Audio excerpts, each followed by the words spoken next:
How do you see the future of humanity in 5, 10, 20, 50, 100 years? Why? If in terms of world geopolitics, then this is not an easy time with new challenges. Local conflicts, crises, uncertainty, and the destruction of old norms. The leading players will write their rules on the go. A world where everyone will pursue their own interests, and international law and institutions, UN, etc., are in a state of erosion and ineffective. There will be no absolute safety anywhere. New philosophical concepts. Each era and philosophy answered the questions of a specific time. But with the advent of the internet, globalization, new tools, changes in the human environment, his ability to learn and exist in the world has changed dramatically.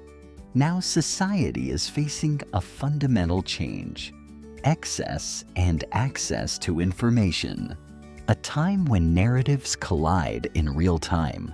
Information wars, manipulations that exploit basic human instincts, such as fear and the search for comfort. Now this leads not to the evolution of society, but to its self-defense.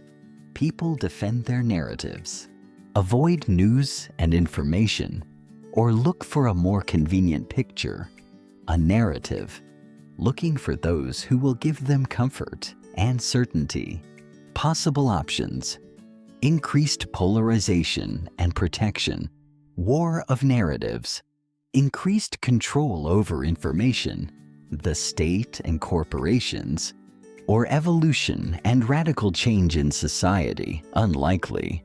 Mass migrations from certain regions in the equator and low flat-lying countries barely above sea level for sure. Not like society destabilizing, but enough to cause problems and some social unrest for sure. Higher inflation due to greater unpredictability in crop yields. Again, not catastrophic for the first world. But there will be more people in the third world living with food/water, scarcity for larger portions of the year. A few more failed states, that normal. Solutions and disaster relief will be a greater percent of the budget. Interest will be higher, making most consumption more difficult. Social mobility will be more difficult. Green energy will be a much higher percentage of total energy production, but not 100%. Modest geoengineering projects will be considered due to relative cost and necessity.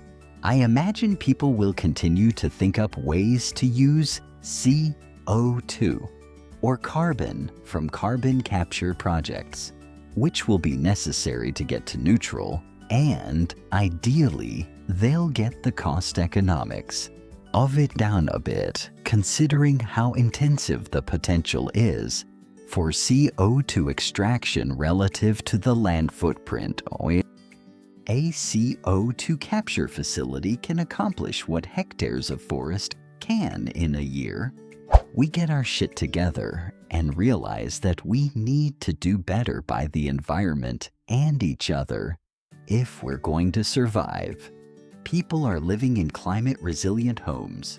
Homes near water are on screw piles and don't have basements. Homes are well insulated and are designed for passive heating and cooling. Roofs and buildings are designed to incur minimal damage from limbs dropping off of trees in order to maximize urban tree canopy coverage and therefore reduce the urban heat island effect. More and more people are opting to live in medium-density apartment complexes that are walking distance to most workplaces or amenities. Green roofs are the norm. Active transit, cycling and walking trails, and public transit are favored over cars. Since energy is likely to be more expensive in a world of climate chaos and far dependence, is no longer feasible. Gardening clubs foster collaboration within and between buildings and neighborhoods, which allows people to grow fresh and nutritious herbs and vegetables, as well as maintain native plant gardens. Each club engages in friendly competition to see who can foster the highest and most diverse insect population in their zone, as well as completions like who can grow the most nutrient-dense carrot. Green space is seen as not only recreational space, but critical infrastructure which makes communities more resilient against heat waves and flooding.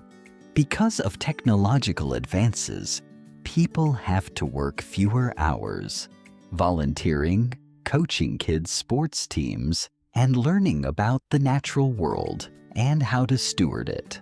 Life is hard because a world with a chaotic climate, with frequent floods and windstorms, is an inherently difficult world to live in. But we're doing it together and doing our best to make sure things are better for future generations and trying to have some fun while we're at it.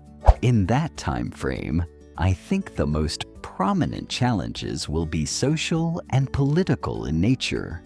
There will be escalating internal and international conflict.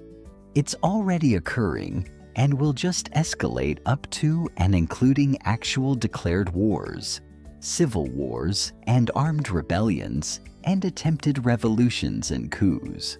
Yes, climate will continue. The Earth will get hotter, and extreme weather events will happen and lead to challenges. But in and of themselves, I don't see them being a pervasive existential threat to modern industrial society as we know it.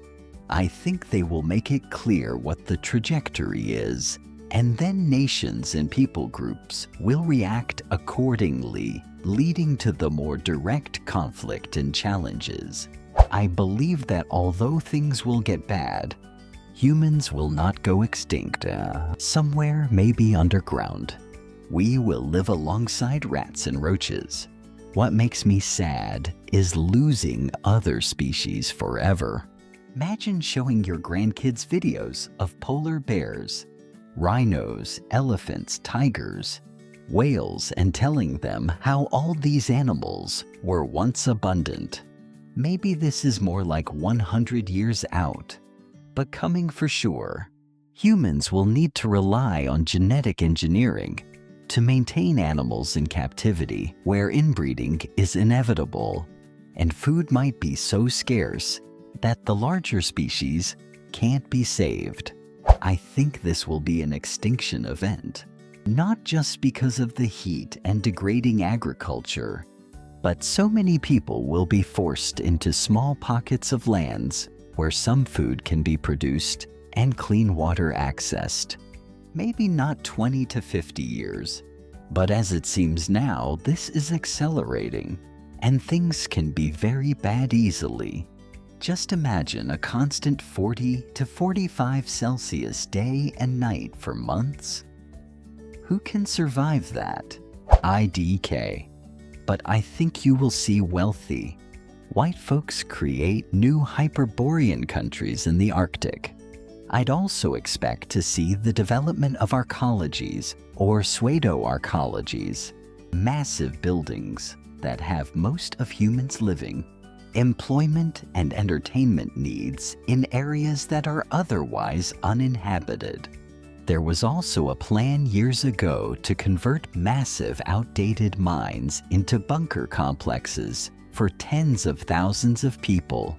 I could also see that as being a solution. If we can make progress with small modular nuclear reactors, living in either arcologies or underground would be more viable than it currently is.